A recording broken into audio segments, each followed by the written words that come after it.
A necrópole romana e o cemitério paleocristão, descobertos há 85 anos, em Silveirona, Estremoz. Nos séculos da ocupação romana e na fértil província da Lusitânia, a zona de Estremoz conheceu sempre uma predileção especial e a escolha de fixação humana por parte destes colonizadores vindos do Lácio. Os férteis terrenos, a abundância de água, o caso da Ribeira de Ter e os fecundos nascentes que os solos ofereciam, onde a componente de matéria-prima, o barro, para as oficinas dos oleiros, permitia muitas soluções de armazenamento e utilização, e ainda a proximidade com a capital da província, a Emérita Augusta contribuiu para a organização de muitas vilas patrícias e aglomerados populacionais. Muitos séculos passados, em maio de 1934, no concelho de Estremoz, trabalhos agrícolas na herdade da Silveirona puseram ao descoberto diversos materiais arqueológicos, permitiram identificar uma necrópole romana e um cemitério da antiguidade tardia.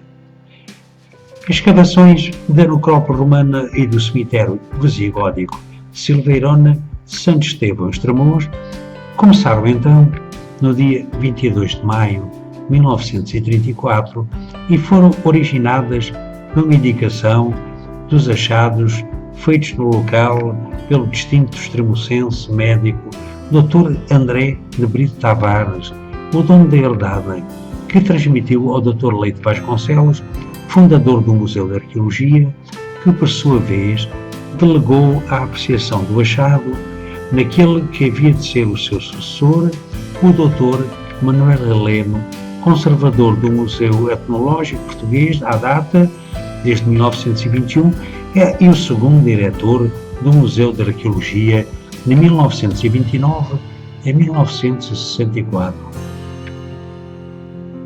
O cemitério romano situava-se na herdade da Silveirona, a cerca de 400 metros do Monte da Silveirona, para o lado do Poente, confinado ainda com a várzea da Coelha.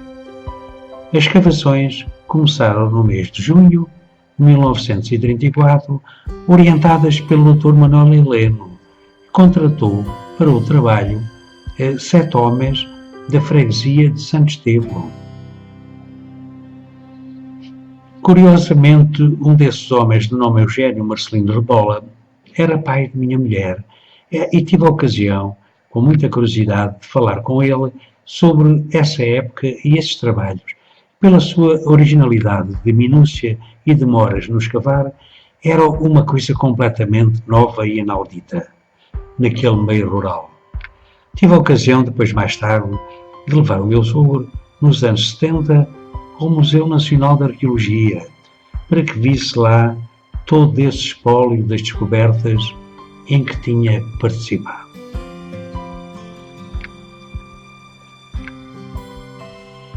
Então, nesta necrópole predominava o ritual de inumação, embora se resista a alguns casos de incineração. A inumação, que foi o primitivo ritual fúnebre em Roma, mas que caíra em desuso nos primeiros séculos antes da nossa era, não foi o mais antigo rito registado nas províncias do Império. Regressaria então mais tarde, durante os séculos 2, 3 d.C., para se tornar a prática habitual do cristianismo primitivo. Nesta necrópole romana, pouca documentação então ficou fotográfica do mesmo. E na mesma foram então escavadas 86 sepulturas, na sua maioria de inumação, mas constatou-se que, devido ao solo ácido, não foi boa a conservação dos ossos. Contrariamente ao que se verificaria na paleocristã mais tardia. As sepulturas tinham orientações variadas, mas predominava a oeste-noroeste e a sudoeste. A sua forma era retangular e muitas eram abertas diretamente na rocha, sem qualquer revestimento lateral. Algumas eram mesmo cobertas por uma ou mais lajes de pedra e as outras estavam revestidas com ladrilhos ou pedras.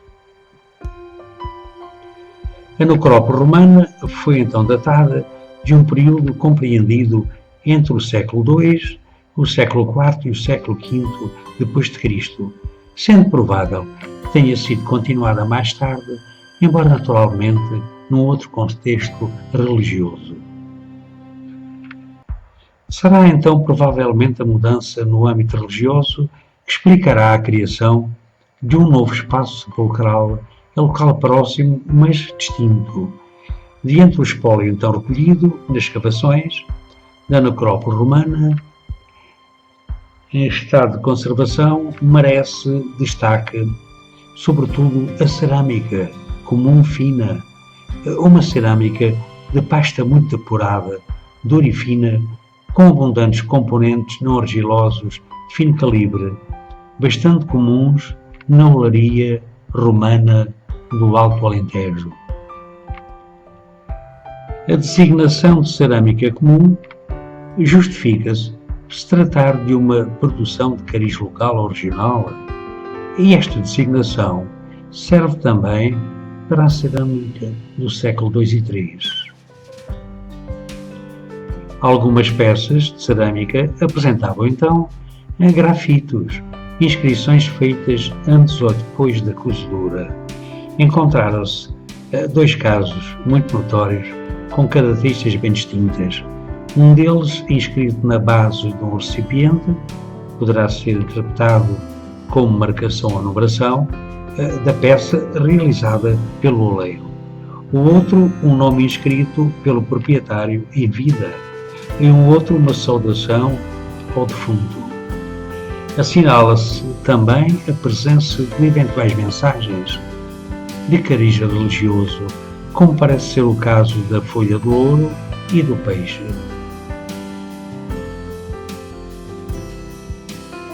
A epigrafia da necrópole romana, lavrar na pedra um nome com a indicação da respectiva filiação, são fórmulas votivas habituais e com expressões saudosas de que o mandou fazer e constituíram o modo como os romanos se procuravam libertar da lei da morte. Numa das placas encontradas poderá ler-se os seguintes votos: consagrado aos deuses Manes, aqui jaz Quinto Fábio Trifon Angírio, de 25 anos. Que a terra seja leve. O pai Trifon mandou fazer ao filho muito saudoso. Existia também na Silveirona uma outra vertente, uma necrópole do período tardio, paleocristão. O que quer dizer que ao longo do século V depois de Cristo, o Ocidente peninsular deixou de pertencer ao Império Romano. Nos inícios desta centúria, um conjunto de povos exteriores ao mundo romano, e por isso mesmo habitualmente chamados bárbaros, penetrou então na Península Ibérica e ocupou a maior parte do seu território.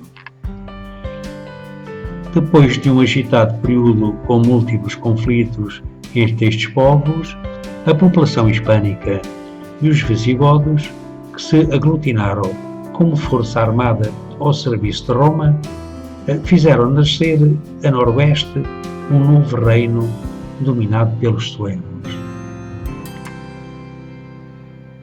No território restante manteve-se o protetorado então dos visigodos. Estes conservavam uma unidade política centrada na região do atual sul de França, de onde foram então expulsos e vieram, durante o primeiro terço do século VI, o reino visigódico foi-se então confinando à Península Ibérica.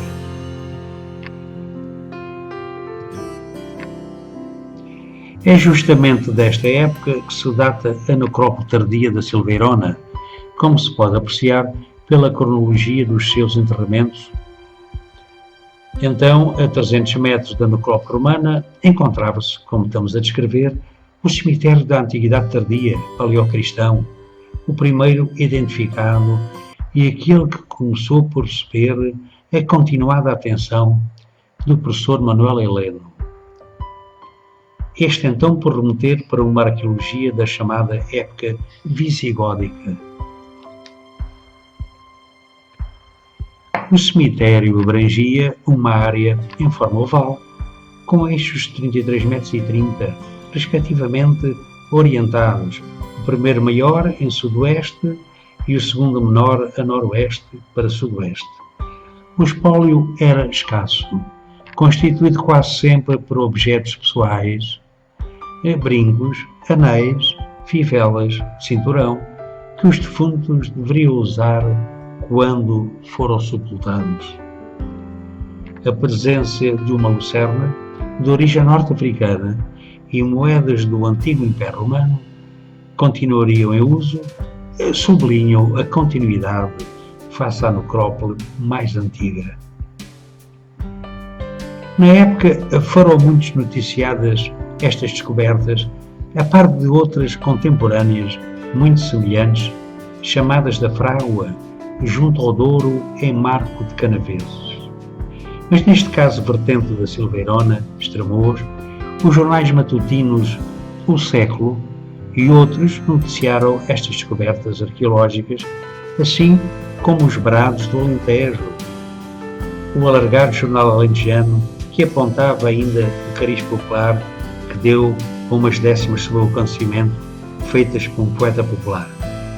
Esta lembrança, então, aviva nos dias de hoje o teor destas descobertas e o convite a muitos tremocenses que se desloquem ao Museu Nacional de Arqueologia para ver ao vivo estas lembranças milenares descobertas no concelho de Estremoz.